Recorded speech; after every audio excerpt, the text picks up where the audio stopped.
But let's say I have this line right here.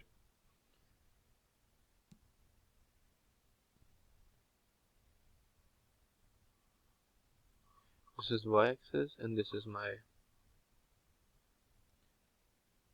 x-axis. Alright. Let's say the line is this. And the equation of the line is y equals to 3x plus 4. Now, if you were to find the gradient of this line, you know that the gradient of this line will be 3. 3 is the gradient of this line because the equation of the line is already in the form of y equals to mx plus c. Now, how did we actually calculate 3? What we did was, we took 2 points in the line. You already know this. x1, y1, and let's call this point x2, y2. Hence 3 was equals to y2 minus y1 over x2 minus x1. So basically 3 is rise over run, right? This is rise and this is run, right? This is 3. This was my delta y and this was my delta x. Let's say you had a curve.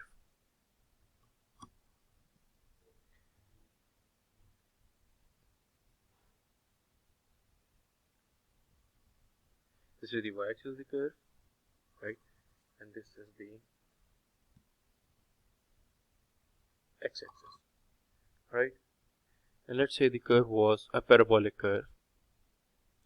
It was somewhat like this. And you were asked to find the gradient at this point. Let's mark this point x. Now gradient at x was equal to what? It was equal to gradient of the tangent at x, right? So basically what you did is, we drew a tangent at x like this.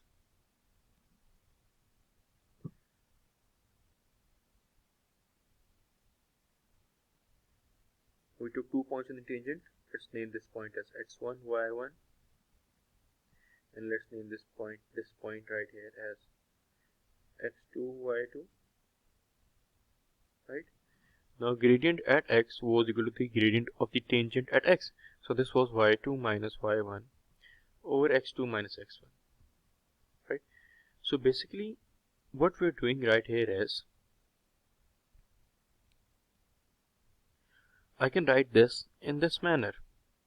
M equals to f of x plus the change in x negative f of x over change in x, right?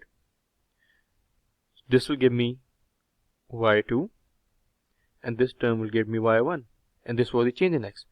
Now the smaller the change in x, the accurate the gradient. Smaller the change in x, or smaller the term delta x, the accurate the gradient. Now why I'm saying the accurate the gradient, because you can see that right here, this is the tangent in yellow color. What if the tangent was somewhat like this, right? So there would have been a difference in the gradient of this tangent and this tangent, right? So the smaller the term delta x, the better or the more accurate your gradient of that tangent will be, right? Because let's say I'm going to draw the curve again. This was my y-axis, this was my x-axis, and my curve was right here. Now I'm going to tell you how did we actually come about the concept of the gradient at a point in the curve is equal to the gradient of the tangent at that point. Let's say I had this point right here, x, and I had another point right here, a. Now if I get the gradient of xa, this will give me the gradient of this portion, right? Now if I want to find the gradient of the point x only, so what I'll do is I'll bring a closer and closer to x, So what I'm actually doing is f of x plus delta x plus f of, let's name this x naught. The coordinate of this is x naught and y naught, right? And f of x naught over delta x. Now I'm bringing delta x smaller and smaller, so I'm getting delta x close to 0, right? So we can write this as gradient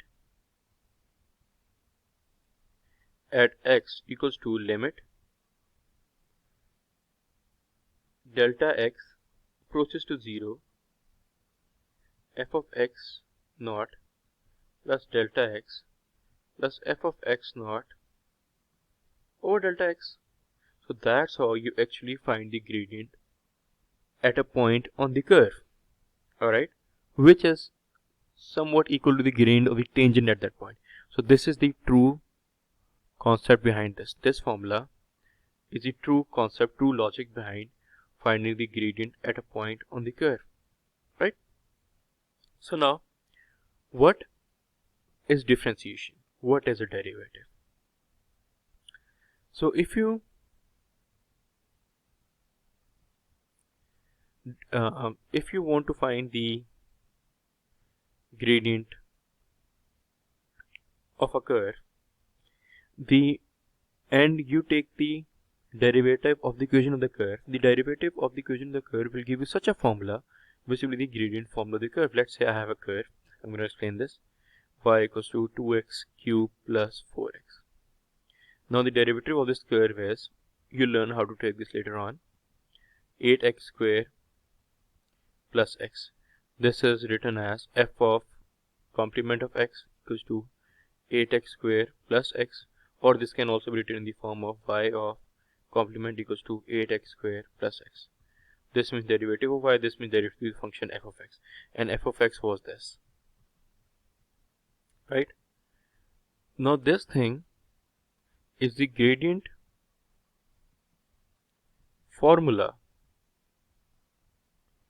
of the curve, right? If I were to, let's say, the gradient at x equals to 2 is f complement of 2 equals to 8 into 2 squared plus x plus 2. This will give me 18, right? So the gradient of the curve at point 2 is 18. We can simply put the x coordinate of that point into this derivative of the function to get the gradient of the curve at that point. So basically what derivative does is it gives you the gradient formula of that equation, right? Single derivative, alright? So now by taking the derivative, by applying the concept of derivative, we don't have to apply this formula at each and every point at which we are to find the gradient of that point, right?